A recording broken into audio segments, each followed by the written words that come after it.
Welcome back to the Big R solution. As you know that the Big R stands for all the positive R words. And we are saying if you want to solve any problem, especially the issues of finance, you need to apply the R words by doing a simple thing like doing a research, reading, taking responsibility. And then we then said, because those R words can be applied anywhere, even in sports.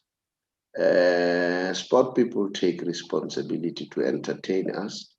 It's not only about entertainment, it's business. So one has to understand that. So as you know that the big R every Saturday morning, we look what happened in the previous week and we also look what's going to happen in the coming week. So, or the coming weekend and the coming week. So that is why we do this show.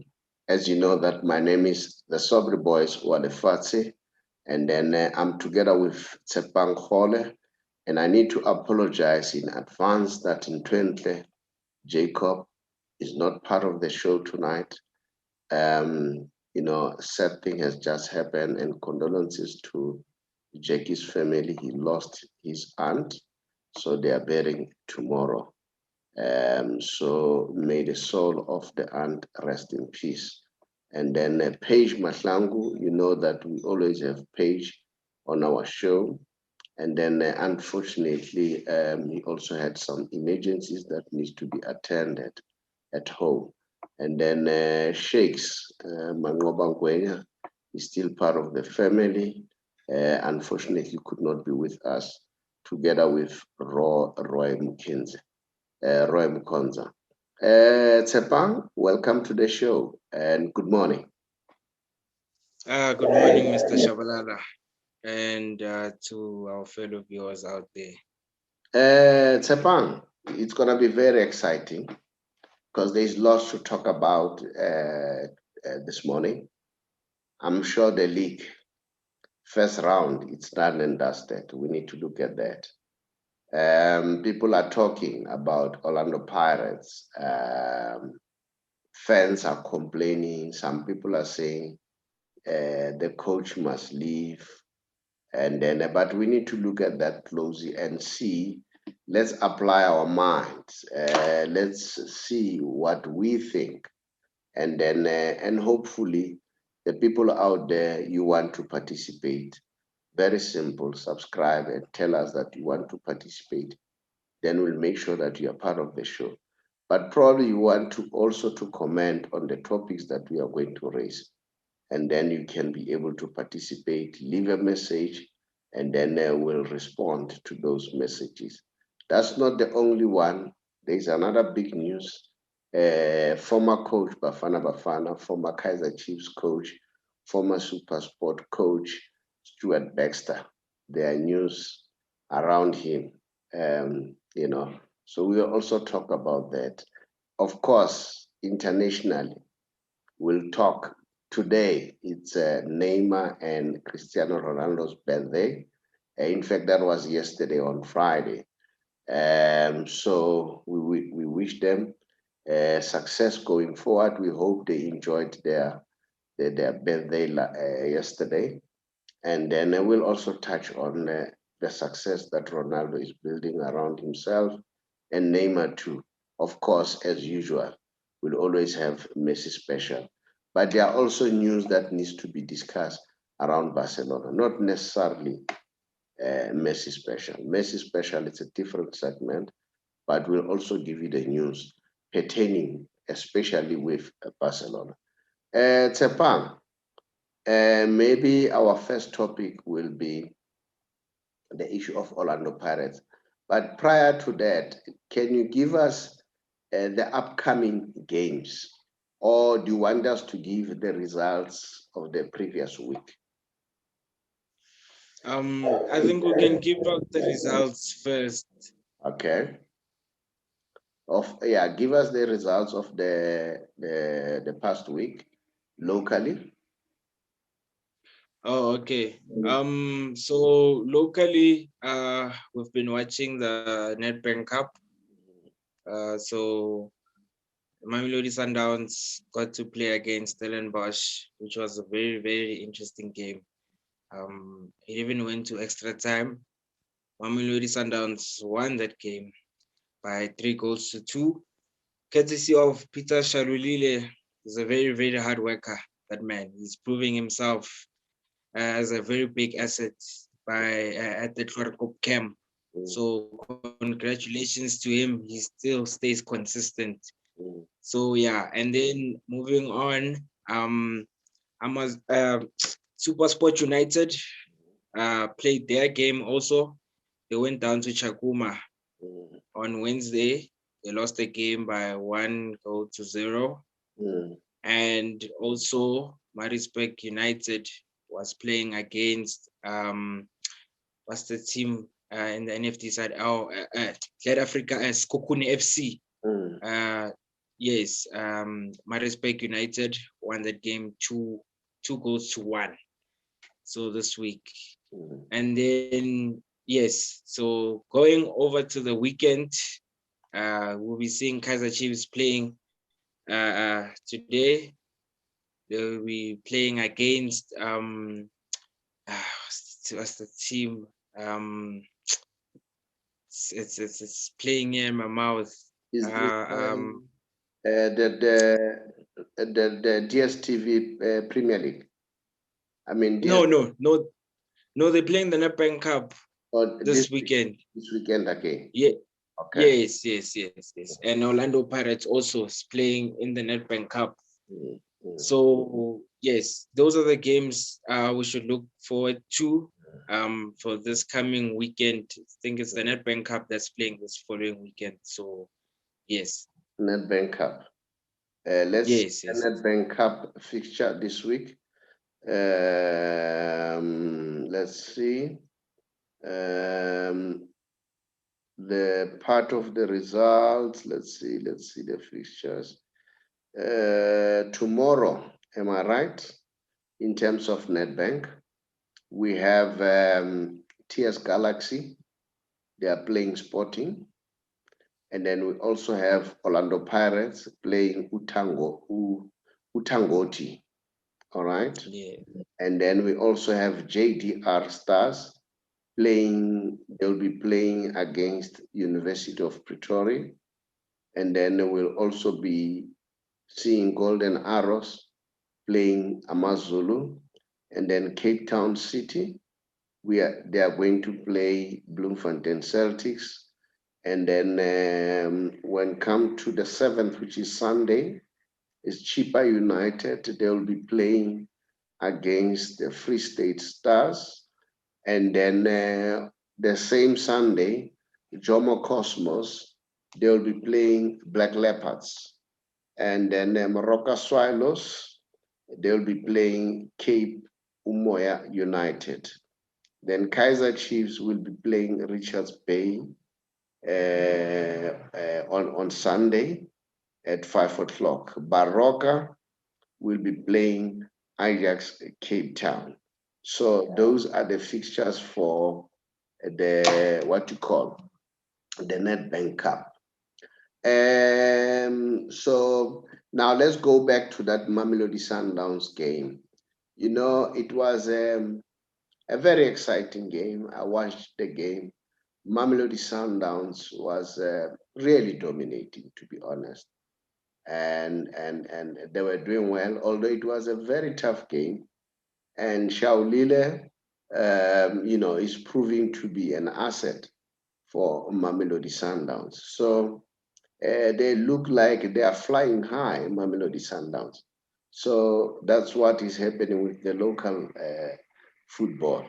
And then probably, if I may go before we have our topic for the day, internationally, I just want us to look at Al Ahly, because we have our son of the soil, Pitso Musimane. He has won a game there during the week, 1-0 against Al Shabaab. And then now, Sundowns, they are going to meet Bayern Munich in the semifinals. And then, and then we heard, I know that in the CNN, there were people who were starting to compare, in fact, not to compare. They were saying Pitso Mosimane is the Pep Guardiola of Africa. And Pitso responded in a Twitter in a very modest way, which I think it's very intelligent for him to say he appreciates that he's being compared to Pep Guardiola, but he thinks that Pep has achieved more than what he has achieved. But it sounds very good that not only here in South Africa, people see what Pitso is doing. Everybody is now seeing that Pitso is one of the good coaches. Remember when I was saying at some point during our show, I said if Pitso was in England or any parts of Europe, a lot of praises could be talked about him. So probably I was not far-fetched. So we hope, my bet or my hope or my wish is for Pitso to beat Bayern Munich and go all the way to take this cup. That would be a very good thing for all of us because we want to see that. We want to see Pitso bringing that World Cup. It would be very prestigious for the Egyptians and for South Africa and Africa as a whole. So that's it in a nutshell. I don't know whether you want to comment as far as that is concerned. Yes, no, I'm very proud actually of our coach, This is a huge success and he's really raising the flag high. I actually watched that game. I streamed that game. It was a very interesting game. Al Ahly is really going places under Coach Pitso's wing, So they were even starting to actually compare Al Ahly amongst the biggest teams in the world. Actually, some are even saying that they're the favorites to go all the way and lifting the trophy. So it's really a good thing. I hope they go all the way. Teams like Bayern Munich shouldn't get in their way. I really hope that they do well for themselves and Coach Pitso can actually raise the flag and be amongst the greatest. Well, I personally think he is, but just to have that title with him would actually put him there on the map.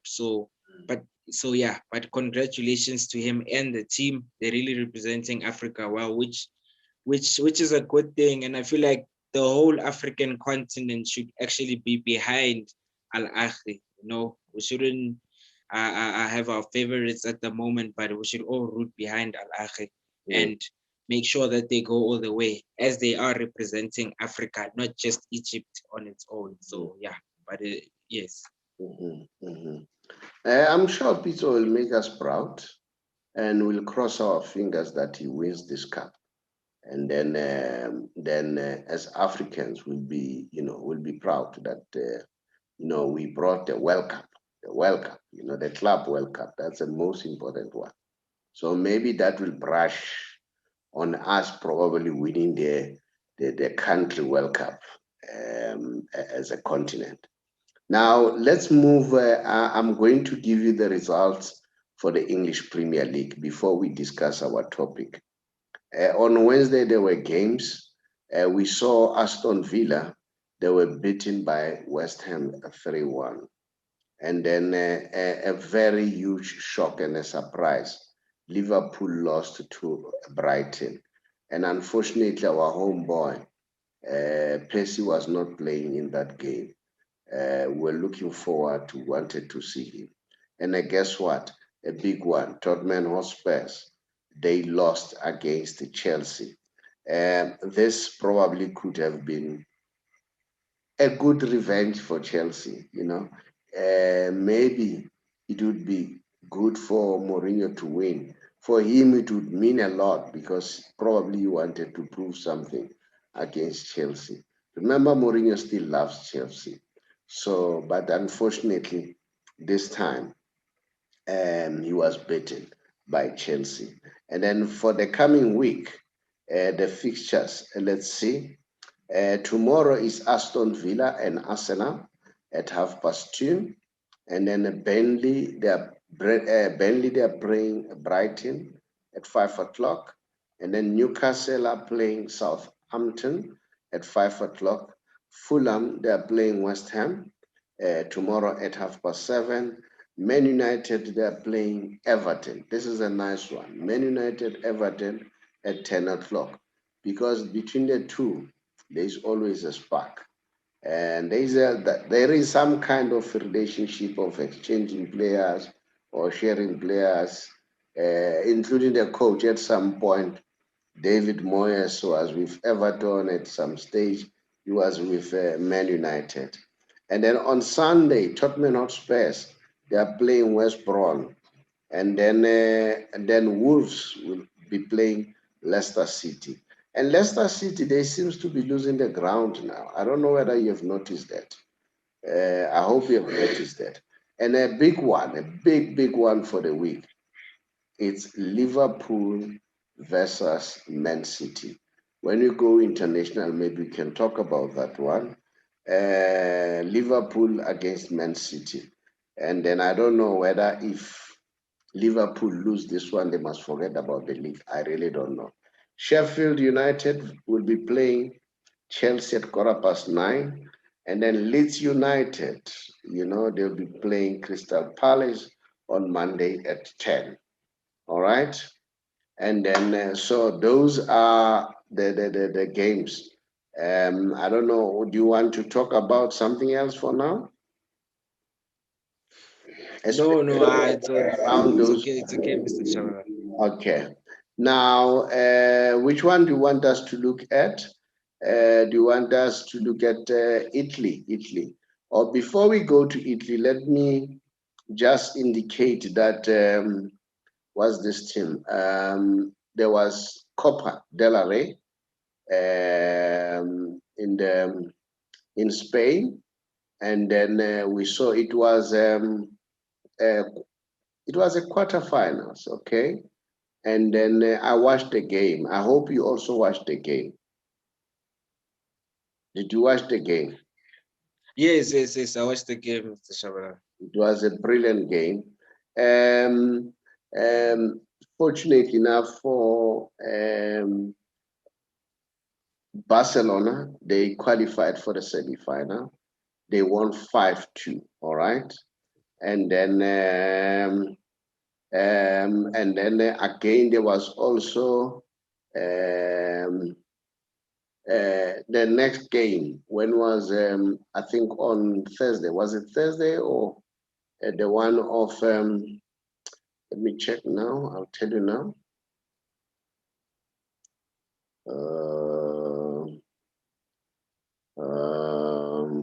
Just a minute. Just a minute. Before we talk about those games, let's give you the results. Copa del Rey competition. Okay. Now, Levante on Wednesday, they won 1-0 against Villarreal. They won 1-0. And then Atletico Club, they won 4-1 and against Real Betis. So now semifinals.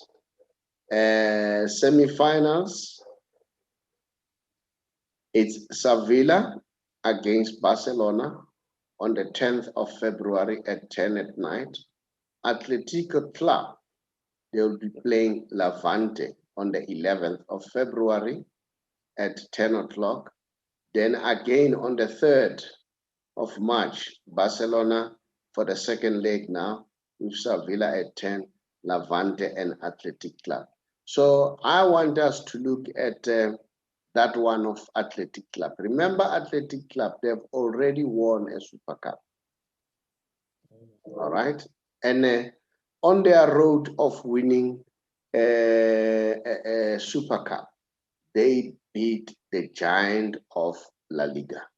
They beat both Real Madrid and Barcelona. So if they happen to win in this game, in this competition, that will be a very, very good season for the club and a very good resume aspect for Marcelino. Remember, they are coached by a new coach, Coach Marcelino. And just before Marcelino, they were struggling quite a lot. But ever since he came, they are doing extremely well. All right. So those are the results of the past week. Now, let's go back to our topic. Let's start with Orlando Pirates. What's your take? Do you really think that the problem at Pirates is the coach? Or when you listen to debates, either in social media or other medias, or people when they talk out here, what's your take? Where is the problem? You know, based on my analysis, I think I always say the same thing when it comes to Orlando Pirates. Orlando Pirates, it's the lack of consistency. I think it applies to the coach too. You know, normally we never blame coaches based on the players' performances, but I feel like at the end of the day, the coaches are the ones that take the responsibility in instilling which type of players to play on a certain match.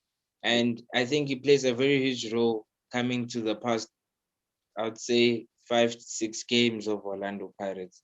Hmm. I still say he had a good thing going when they won the MTN 8. That approach that he took when they won the MTN 8, that was a different Orlando Pirates, which scared everyone. We all thought that, yes, Orlando Pirates is on some, I could say, deadly path this season. They're looking good, but then things started to change when they started playing in the league. You know, certain games they consistent, certain games they're not. So it's a level of consistency. It's a problem when it comes to Orlando Pirates. I feel like the coach is kind of confused because, you know, certain decisions, even as a viewer at home and a supporter at home, if we can all think alike and say that the problem is with the coach, his system and the way he instills his formations, we could say, or his players' rotation, he's getting it wrong, then that should tell you something that there's a problem there, because his lack of consistency when it comes to the way he plays and his system keeps on changing every time, which makes us confused also. And I think the players are also confused, which is why they get the results that they're getting in the league. So it's becoming a problem. I don't know what's going on, but I feel like at this time of the season, you can't keep on changing your system game in, game out. And it really affects the game performance and the results that they get. So that should raise a lot of eyebrows and a lot of questions. That should tell him and the team that something is going wrong and he needs to stop and fix it really quick before it's actually too late.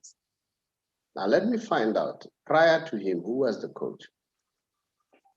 It was who's the was it Mitchell?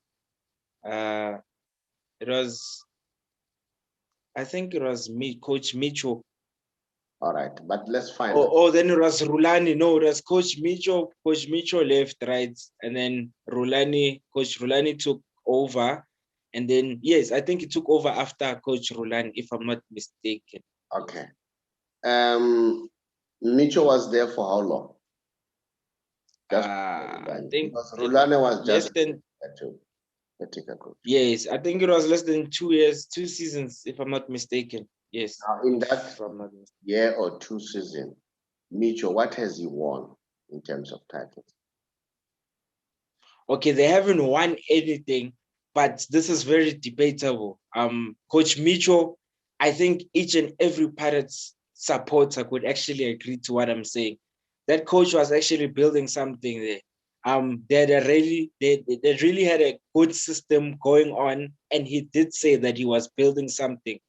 they were building some a very strong team, similar to what Sundowns was building over the couple of years. So they had the same plan, and it was really coming along till the incident happened when the coach when they had to let the coach go, and it wasn't due to any match performances or anything, but based on that whole contract signing saga, which he signed another contract with another team, which I can't mention already, and that actually ruined things. So he was told to he needs to step down, and he was let go by the club. But yeah, he was actually building something. I think the team that the current coach has, it's a system that was built already by Micho, we could say. Only a couple of players there and there they were introduced by this new coach, but Coach Micho had built a system. You can check all of the players that are playing. The majority of them comes from Coach Micho and Coach Faf, and okay, Coach Rolani was also there. So there's the three of them that are building this team. So they already had a system in place. So the coach has already found a fully oiled Orlando Pirates, but he just added a couple of things there and there. But now his system is kind of getting in the way of things, because now he keeps on changing the system each and every time, and it's becoming a problem. So I think that's the problem. He doesn't have a stable system at the moment. That's why the lack of inconsistency of Orlando Pirates. You see, I'm trying to drive you at something to say, you say, but Mitchell never won any title. And this guy came in, he won a title, he won MTN 8. And the argument was this is the best coach, the best tactician, okay? And now all of a sudden he's starting to lose games. But he has something to point, to say, this is what I've brought. Mitchell, there's nothing to show, to say, I want us to bring that argument that way. Hence, I was saying at some point, people don't remember the second best team. They will always remember the number one, the champions. And then it's like you going to school, doing very well in your assignment, your class test, your exams during the course of the day, but you fail the final exam. No one is going to remember you were passing all along, but you fail when it matters most, which is the title. All right. So that is why I'm saying when we debate this thing of the coach, we need to look at those factors.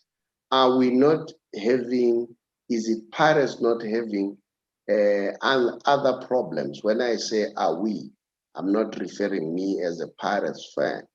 I wanted to say, is Pirates not having other problems that are more complicated than that?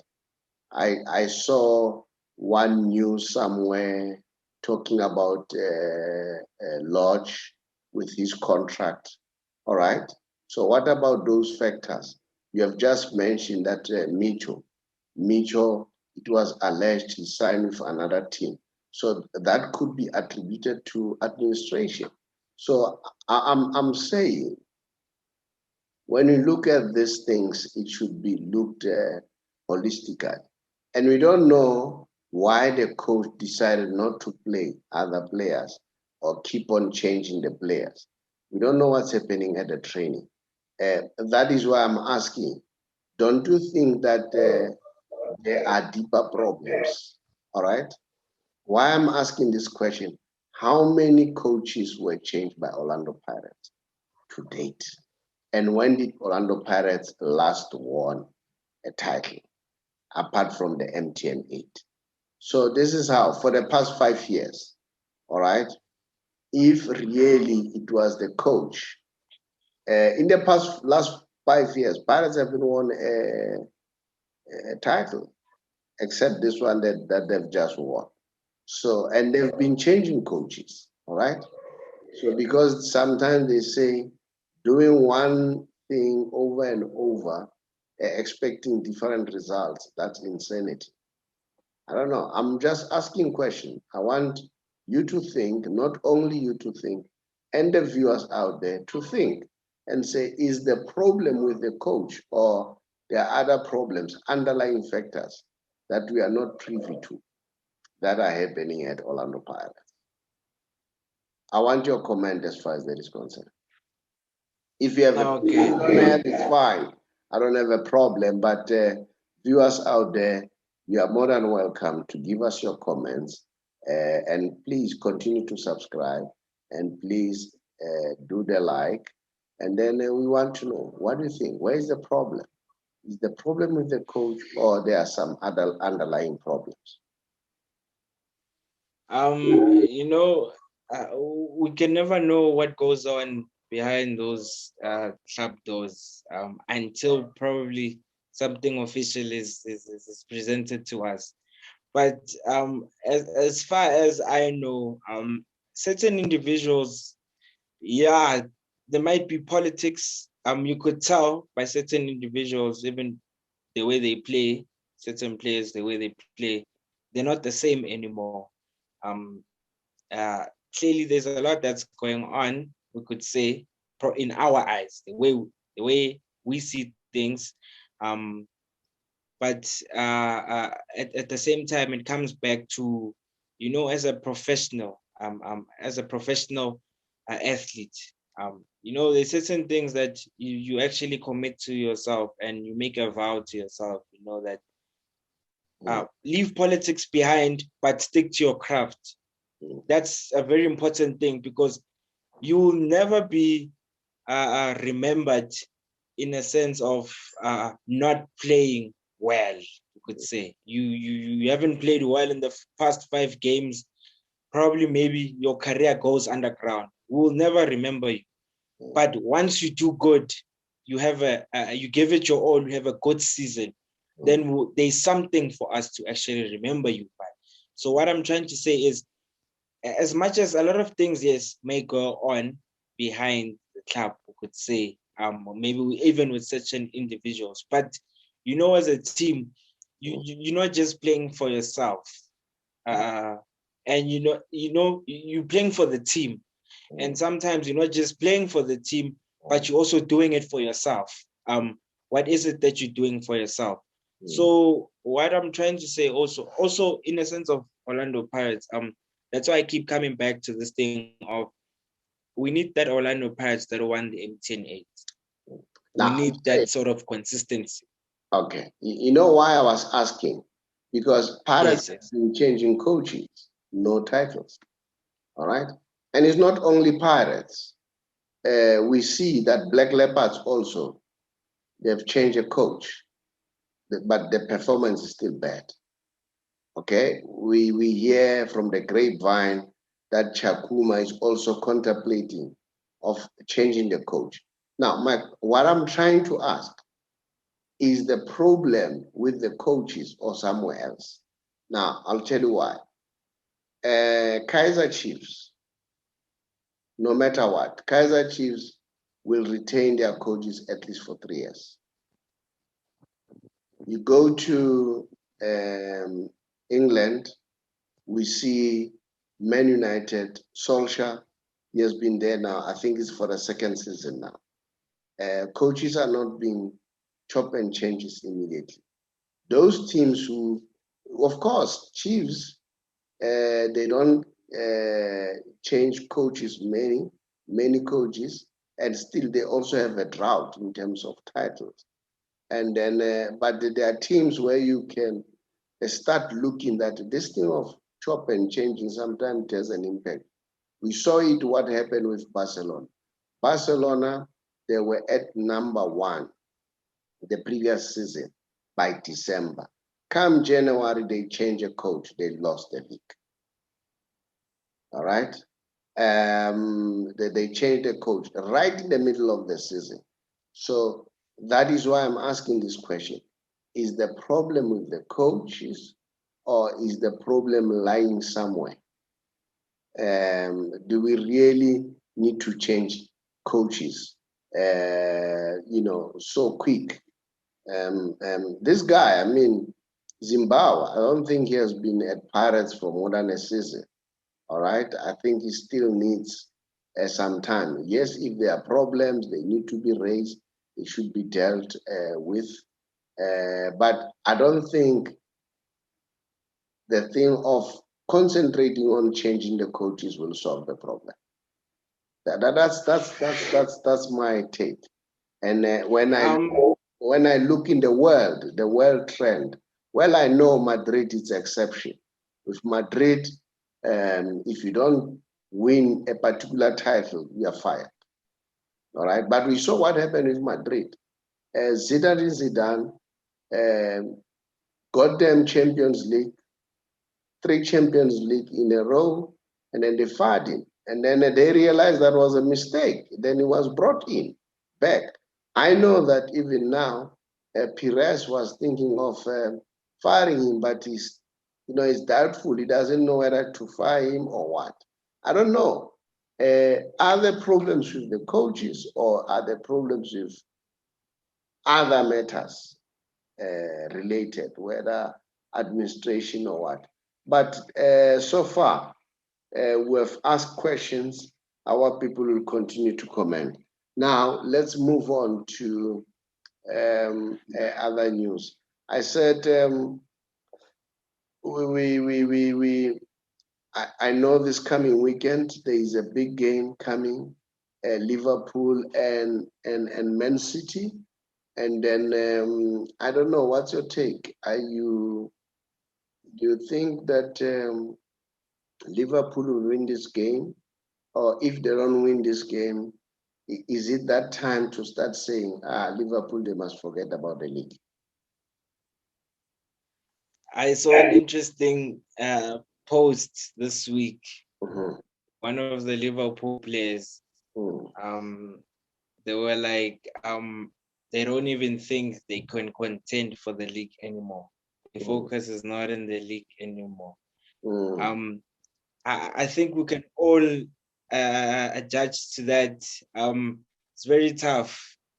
I remember I did say this a couple of weeks back. I was like, if you lose 1 or 2 games in a row between one of those top fours, if they would lose 1 or 2 games in a row, it becomes a problem for them to get back up, because the teams that started bad during the season are actually rising up, and the teams that started well in the season, they're actually going down. So it's a vice versa that side.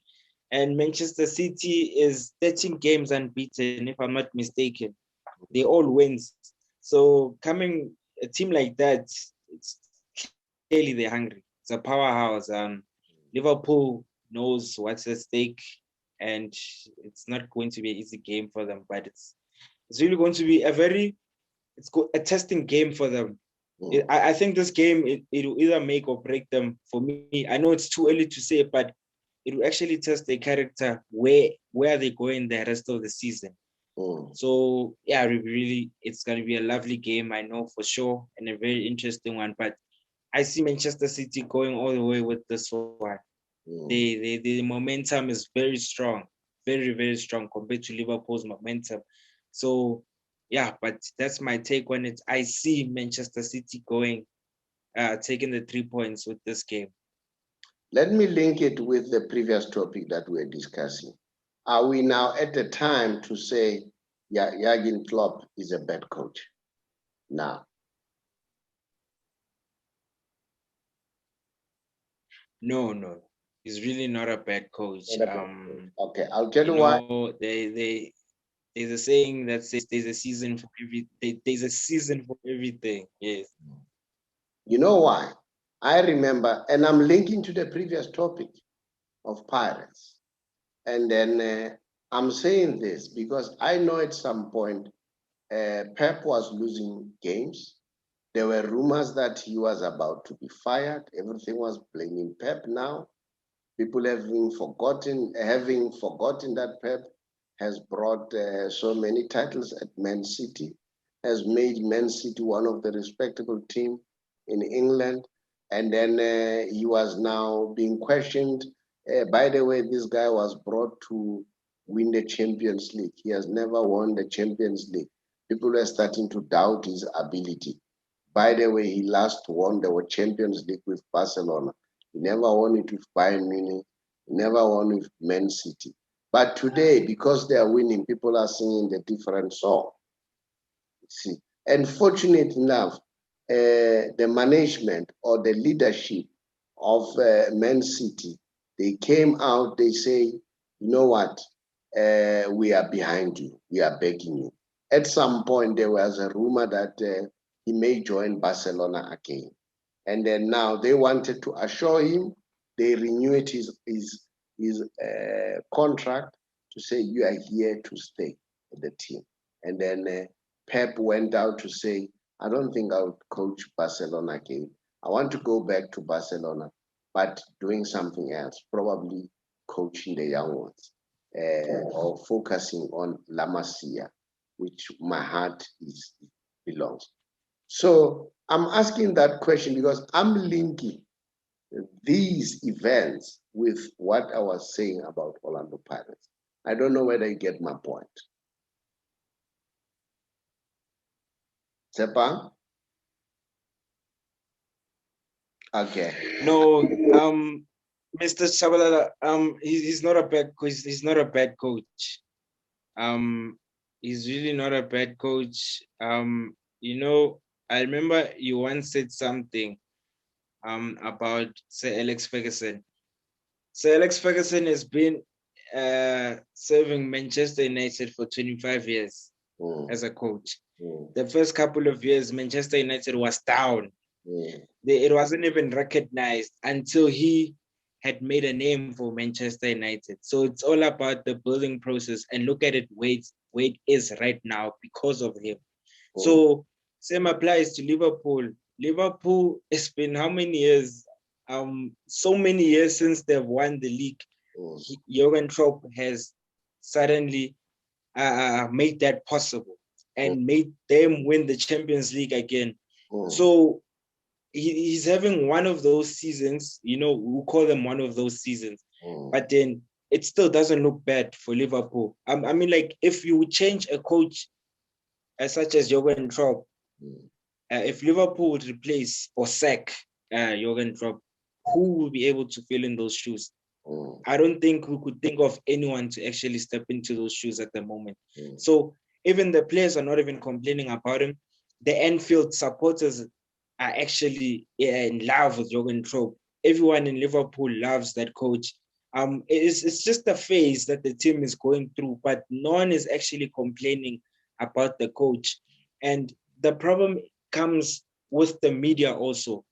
The media plays a huge role in England, actually. It plays a very huge role in England compared to the other countries in terms of leagues. The English media plays a very huge role, and it really jeopardizes a lot of things. And this is when the rumor starts occurring. So I feel like he's not a bad coach. Clearly, he's really not a bad coach.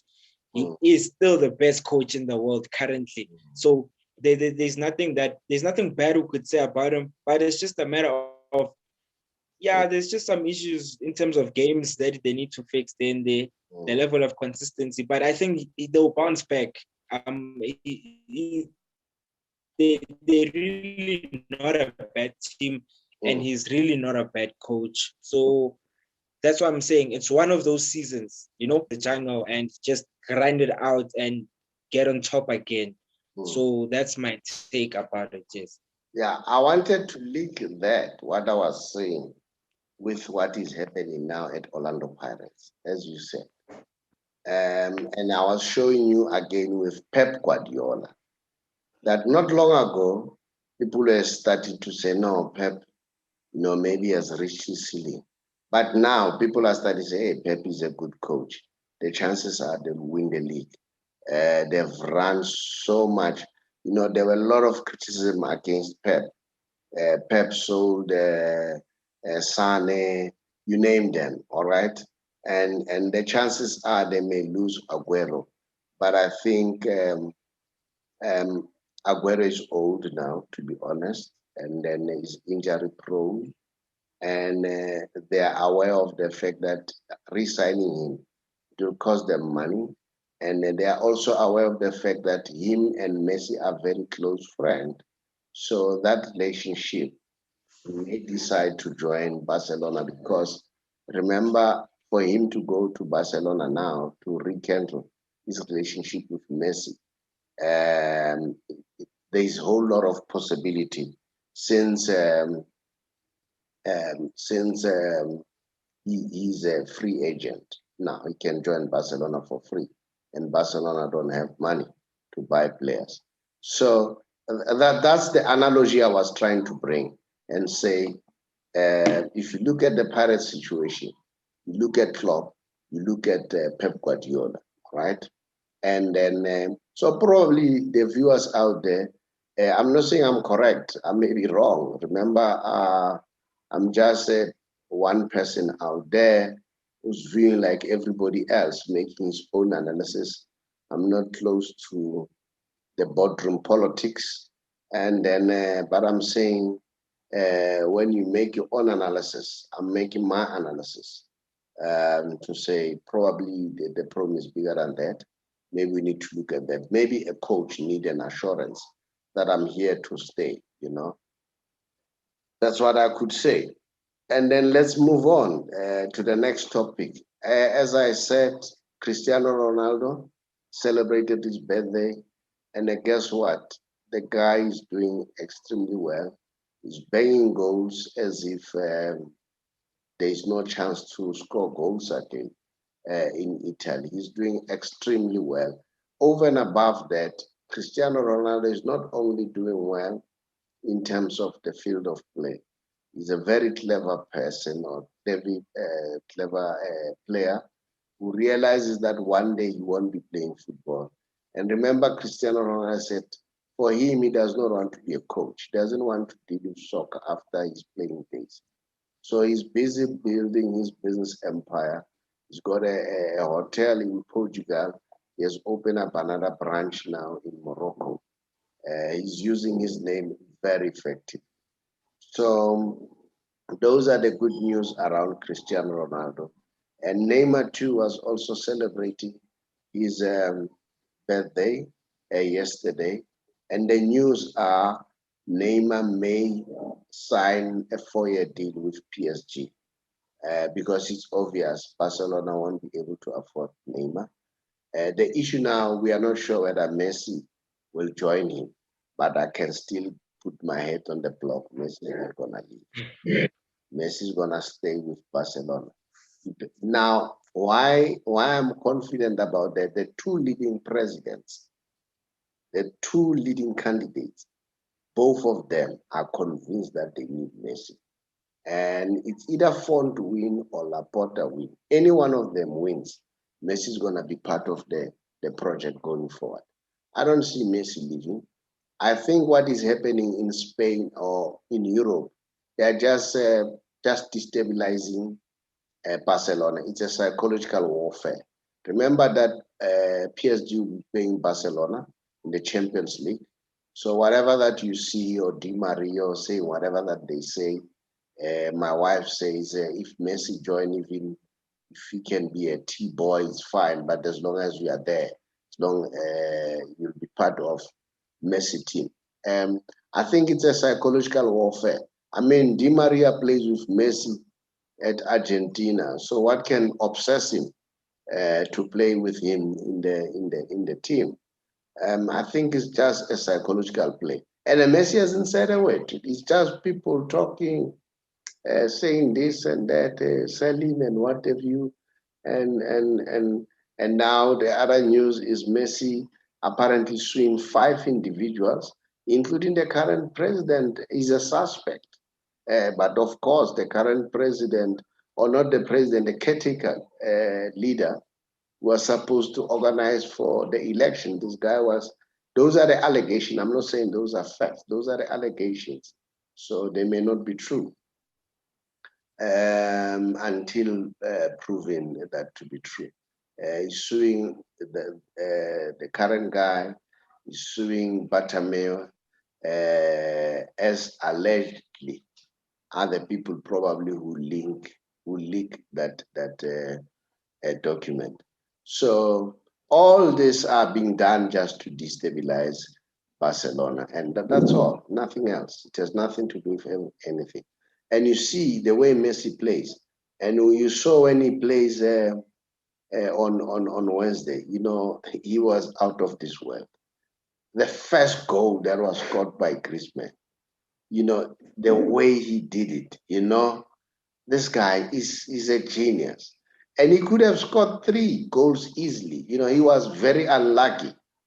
And I think for me, Messi was man of the match. And the goalkeeper for for the opponent was also man of the match. Man of the match was going to be there between the two. Maybe another person who could have won man of the match could have been Griezmann or Jordi Alba, but Messi was outstanding, very outstanding. Even that goalkeeper, because that goalkeeper stopped many chances that Messi took, and then which could have been goals. So those are things that happened in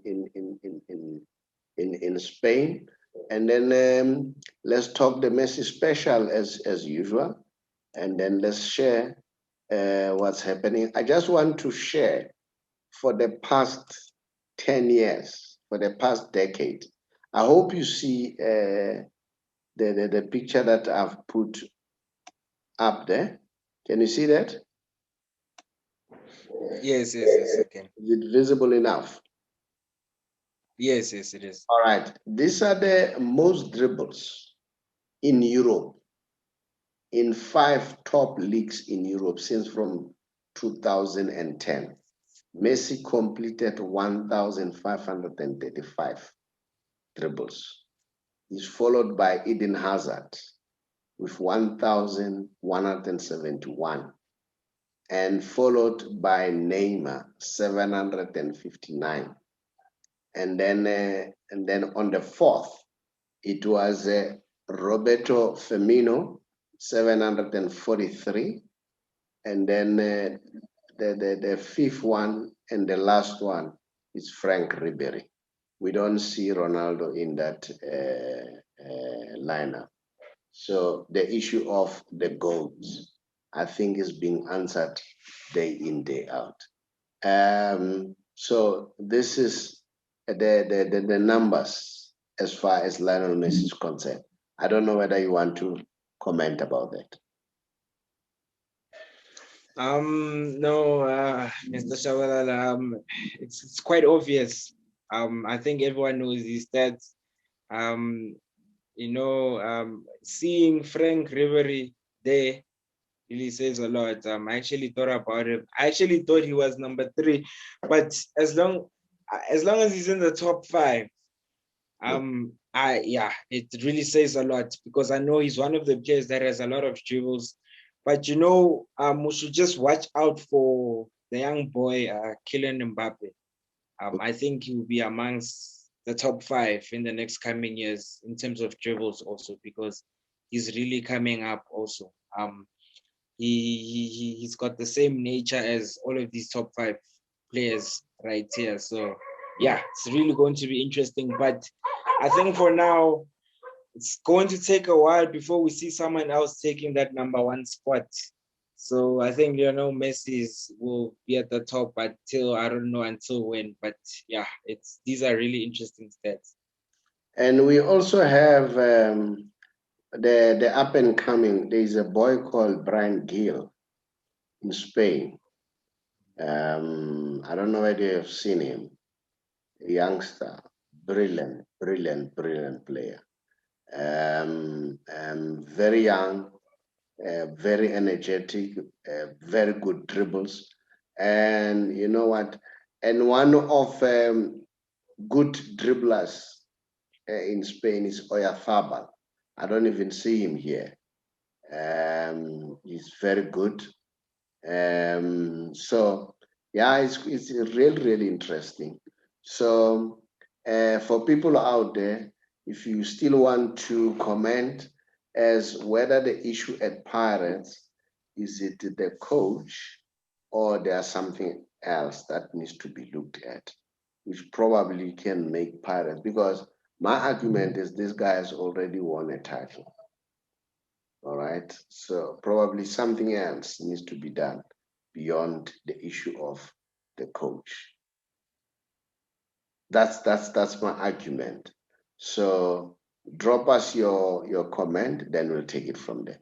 And then thank you for being with us. We really appreciate. We don't take your support very light. Instead, we take it seriously to say, will be what we are today because of the support that you are giving. Tshepang, thank you very much. I don't know if there is anything that you want to share with the viewers before we leave. No, I'd just like to say thank you very much, Mr. Shabalala, for the lovely show. And all I can just say is to our viewers out there, thank you very much. The numbers are actually going up. May they keep on subscribing, sharing, liking, and just lay out their comments. We are who we are today because of them, and the show grows because of them. So thank you very much. And we intend to keep on giving you the best content and the very best content as time goes. And we're not stopping anytime soon. So thank you very much. And I want to thank Fraser Kekana, who normally comment. And also there is a guy called Colin, and also this guy Walter, and then they normally comment. We appreciate. Thank you very much.